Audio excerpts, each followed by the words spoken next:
California. We're able to do that, and many of the people that are in elected office, one way or another.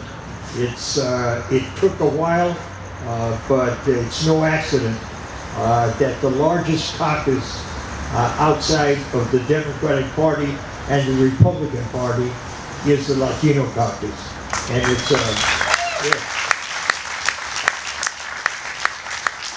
not just a tribute to some of us that made it happen, but it's a tribute to you, to many of the elected representatives that are here, because they continue to champion the good fight that's so important. The second person that has been a very important person in my life, and I know that you'll hear something from Esteban about his beautiful wife. I had the great fortune of coming first, so I'm going to say something about truly the woman that has afforded me the opportunity to become not only a great father, to be a good husband, but taught me things like humility, taught me things about what's important in life, and that is your family. And I have the great fortune of having members of my family here, my son Daryl, my daughter Melinda, I have my sister-in-law Judy, her two sons, Nikolai and Giovanni, and of course my chula bonita, who is, she brings great joy in my life. But my wife taught me the importance of them. Family's always been important, but in the life that I had for the 28 years that I was in elected office, a lot had to give. But she kept me centered. I'm celebrating my 25th anniversary this year. And a woman that knew everything about me. She still chose to marry me, and that's courageous in itself. But I thank you, my lovely wife, Angie, and of course my sister who was here, the only other member of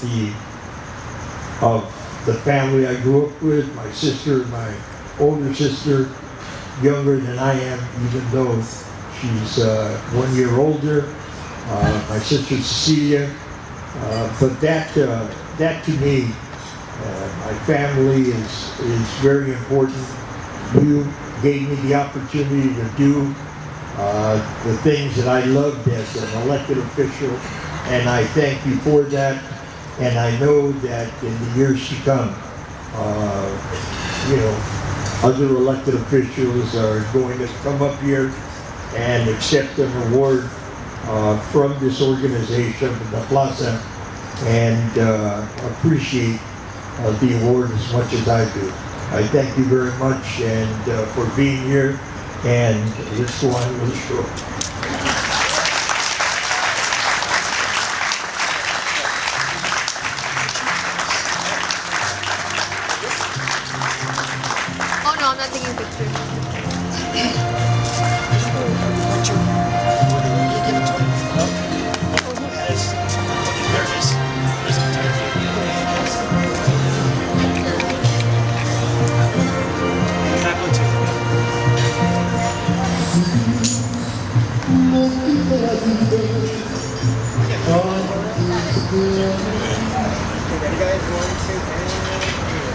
We had to wait for the paparazzi.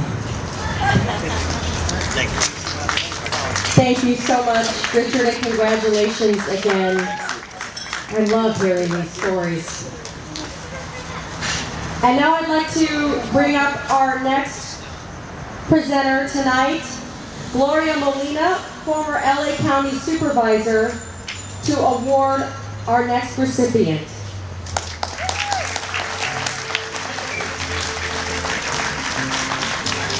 noches. It is so appropriate that we pay honor and recognition to Richard Alatorre. You know, he's done so much for our community and never gotten the kind of recognition he deserves. Let's give him another round of applause. It's very, very important. I am honored to introduce our next awardee. I'm so proud of everything he has done, and you saw from the video the kind of contributions that he has made to our community. They've been tremendous, and what a respected international individual he is. But I wanted to share from my point of view this great man, and certainly how I became acquainted with him in the years that I've had an opportunity to know him and to have the friendship that we have had. I was a young woman in East LA. I was going to East LA College, working as a legal secretary during the day and going to school at night, and working as a volunteer at Casa Maravilla and the old projects. And I'd been invited to a meeting to listen to what was going to happen in the Maravilla projects.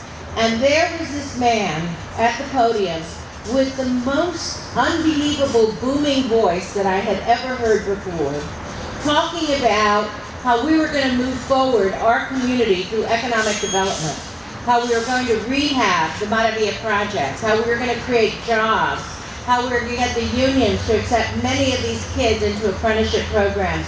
It was such a positive message that it inspired me to do so very much. I knew I had to go back into the community. I needed to continue to work in Maravilla, but more importantly, it inspired us to do so much. It was so wonderful to hear this man have a very positive message for our community. And so, of course, he went on, he headed to Telecu, and they were doing a great job. And then again, I had an opportunity to go to the White House, and there again, having a feeling of, isolation. They didn't know who we were on the East Coast. They certainly didn't know our issues. But then all of a sudden, Jimmy Carter had the foresight to appoint him as the head of Chicano or Latino affairs at that time, and he headed up that office. And there was a sense of comfort for me, because battling back there on so many fronts and not really having the kind of leadership that we needed to move forward our agenda, knowing that now Esteban Torres was going to be heading up that office brought me a tremendous sense of comfort. And so it was wonderful having him there. And of course, later on, as we all came back home, and he ended up running for Congress, we had been a part of all the reapportionment pleitos that had been going on, and when those two seats came to Los Angeles because of the political power of Richard Alatorre, it was so wonderful that Esteban Torres was one of those people who went to the U.S. Congress and, of course, distinguished himself as he did as a congressman on so many fronts. But the other opportunity that I had is an opportunity to travel with him to Mexico as part of a delegation. And it was interesting. At that time, my daughter was about 4 years old. And, as a mom, you have to keep her entertained on the plane so they don't bother other kinds of folks when they're little like that. So I would bring the crayons and the coloring books and all the kinds of things that you need to do. So at one point, she got up on her chair and she told me, "Mom, the man behind us is coloring too." And I said, "What?" And so I turned around and looked back, and there was Esteban Torres. And of course, he was working on his journal.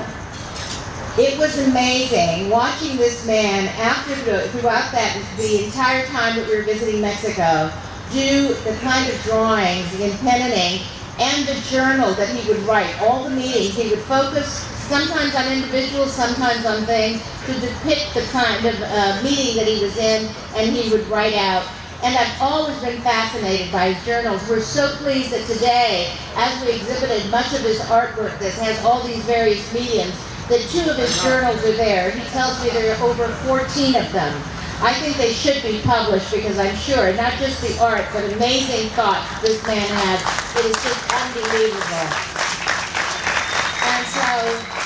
And finally, when we were starting, at least I was starting to think about putting Plaza together, and that we needed to have a very strong group of people that had the same kind of mindset about how important it was to build Plaza Cultura y Arte, that we needed to have. LA doesn't have a Founders Museum, and it should have a Founders Museum. It was founded by Mexicanos. So we needed to have a place where we could build all of the positive contributions of Mexicanos, Mexican Americans, and Latinos in the future, that we would show everyone the kinds of contributions that we've made throughout the decades, throughout the centuries. And of course, I had to think of Esteban Torres, not only because he's a great and wonderful man, but because he has the kind of personal passion that I knew was going to move forward this kind of facility. So he became one of our members, our founding members, and our board of trustees. It has been an unbelievable delight to have this man working alongside him. I have seen him as a genuine Chicano, someone who cares about our community, who works very, very hard all the time in advancing our interests. I've seen this man as a loving father. I've seen this man as a loving husband. I've seen this man as an artist and someone who gives so much. But I still am one that's still amazed and continue to be inspired, as I was when I was 20-something, looking up at this wonderful man who had this bold, passionate voice and talked about the future of our community together. It has been an honor to know him, to have him as a friend, to know him as a leader. This great, wonderful gentleman who has so much to continue to offer us. It is indeed my pleasure that La Plaza Cultura y Artes is honoring this great hero, Congressman Esteban Torres.